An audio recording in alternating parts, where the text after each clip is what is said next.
Salam alaikum et bienvenue dans cette nouvelle vidéo de l'Open Hardware Algérie qui sera consacrée à l'installation d'un système d'exploitation pour la Raspberry Pi. Cette installation se fera en utilisant une distribution Linux. Il y aura, Inch'Allah, une nouvelle vidéo qui expliquera la procédure à suivre pour une installation sur Windows. Comme vous le savez déjà, la carte SD est ce qui fait office de mémoire morte pour le Raspberry Pi.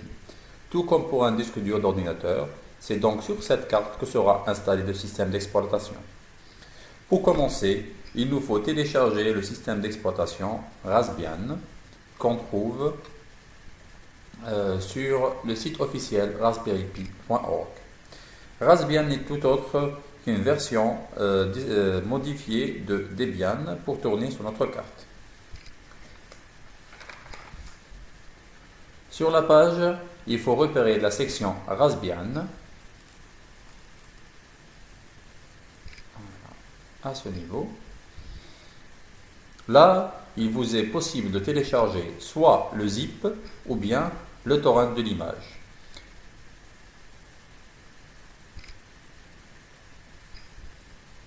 On lance le téléchargement. Pour économiser un peu de temps, j'ai déjà téléchargé le zip.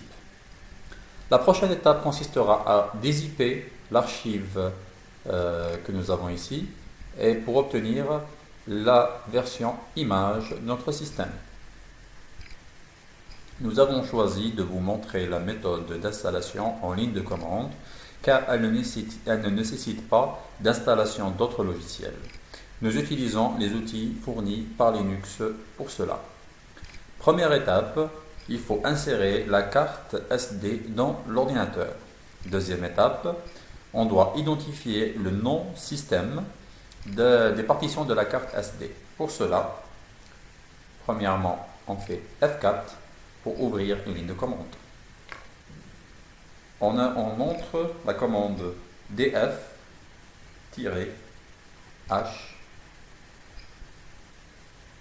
pour voir. Voilà.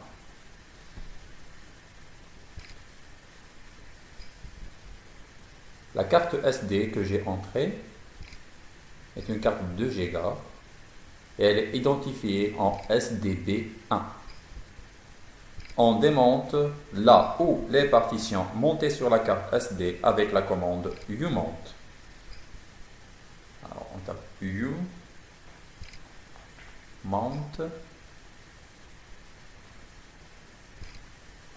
dev SDB1. Voilà. Maintenant notre carte a été démontée. La prochaine étape consiste à copier l'image système de la distribution sur la carte SD. Il faut faire attention à bien entrer le nom de la carte SD et pas d'une autre partition pour ne pas risquer d'endommager votre système. La commande qu'on utilise est la suivante. ddbs4m if. Là, on met le chemin vers notre fichier image. Et après off, on met le nom de la partition de notre carte SD, sans mettre le numéro. En notre cas, le 1. L'exécution de la commande peut prendre un certain temps, alors il ne faut en aucun cas interrompre la procédure. Quand la commande vous rendra la main, on sort la carte du lecteur de l'ordinateur et nous l'insérons dans la Raspberry Pi. Premièrement, avant de connecter notre carte à l'alimentation, la première chose, il faut faire toutes les connexions avec la HDMI, le RG45 avec notre modem. Ici, nous avons la souris sans fil et là, le clavier sans fil si on veut, ou bien filaire, ça ne pose pas de problème. Voilà. Notre carte mémoire est installée avec le système Raspbian. Voilà. Et là, on peut facilement brancher l'alimentation.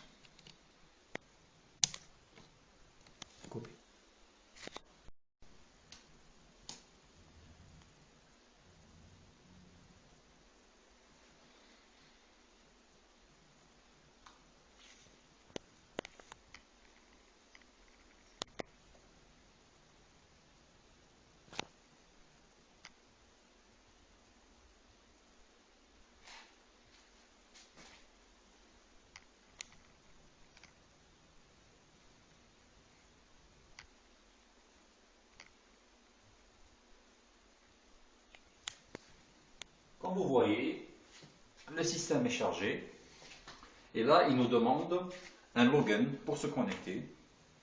Le login par défaut est Pi, comme nom d'utilisateur. Là, il nous demande un mot de passe. Le mot de passe par défaut, je ne l'ai pas changé, c'est Raspberry.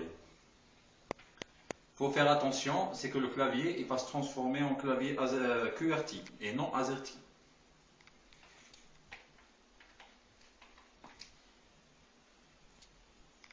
Entrée, voilà. Là, on est connecté en ligne de commande. On peut l'utiliser comme n'importe quel système Linux. Alors, on a les commandes comme usuelles, ls, cd si on veut ou bien. Mais le plus intéressant, puisqu'on vient de le brancher à un écran, c'est d'avoir une interface graphique plus simple à utiliser. Alors pour cela, on utilise la fameuse commande Start X. Ah, une petite erreur, Start X. Voilà. Et là, on a notre environnement graphique qui commence à changer.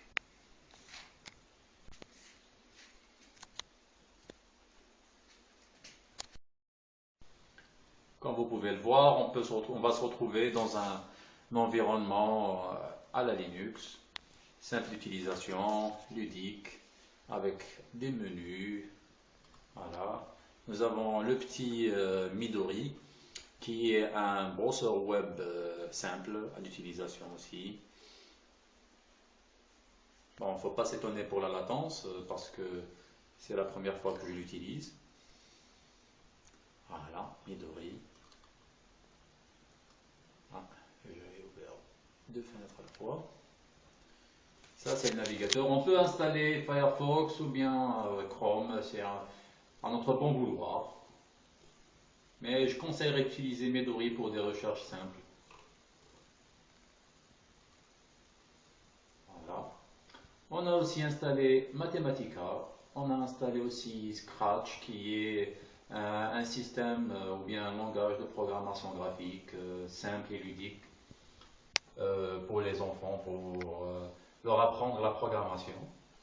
On a l'interface IDLE 3 de Python.